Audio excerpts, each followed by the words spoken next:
حضور تہجد کی نماز، اس کے کیا کیا فضائل ہے، اس کی کیا اہمیت ہے، اور اس کے پڑھنے کی عادت کیسے بن سکتی ہے، اگر اس پر کچھ ارشاد فرما دیں۔ تہجد کا تو قرآن کریم میں تذکرہ ہے۔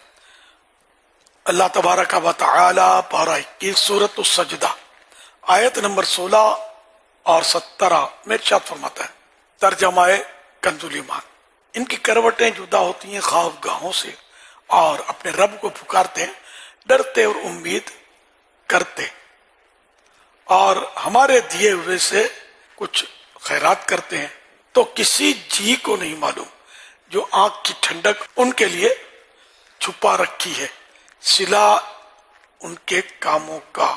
تو یوں تہجد کا تذکرہ، رات کی عبادت کا تذکرہ جو ہے وہ قرآن کریم میں موجود ہے۔ صلاۃ اللیل کے معنی ہے رات کی نماز کی ایک قسم تہجد ہے کہ عشاء کے بعد رات میں سو کر اٹھیں اور نوافل پڑھیں، سونے سے قبل نے پہلے جو کچھ پڑھیں وہ تہجد نہیں،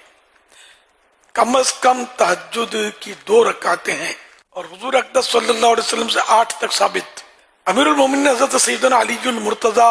شیر خدا رضی اللہ تعالیٰ عنہ سے روایت ہے کہ سید المبلغین رحمت للعالمین صلی اللہ علیہ وسلم کے فرمان دل نشین ہے، جنت میں ایسے بالا خانے ہیں جن کا باہر اندر سے اور اندر باہر سے دیکھا جاتا ہے۔ ایک اعرابی نے اٹھ کر عرض کی، یا رسول اللہ صلی اللہ علیہ وسلم یہ کس کے لیے؟ آپ صلی اللہ علیہ وسلم نے ارشاد فرمایا، یہ اس کے لیے ہیں جو نرم گفتگو کرے، کھانا کھلائے، متواتر روزے رکھے،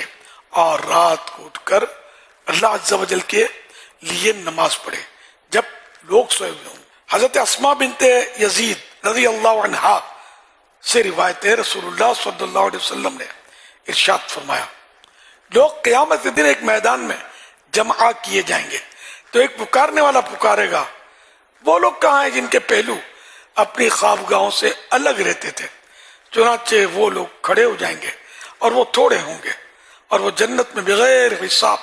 داخل ہوں گے، پھر باقی تمام لوگوں کو حساب کی جگہ کی طرف جانے کا حکم دیا جائے گا۔ تہجد گزار کو یہ بشارت ہے کہ وہ بغیر حساب کے جنت میں داخل ہو سکتا ہے۔ یہ ہے تہجد پڑھنے والوں کے لیے، یعنی بلا حساب جن کو بخشا جائے گا، ان میں ایک نام تہجد پڑھنے والوں کا ہے، حدیث پاک میں ہے۔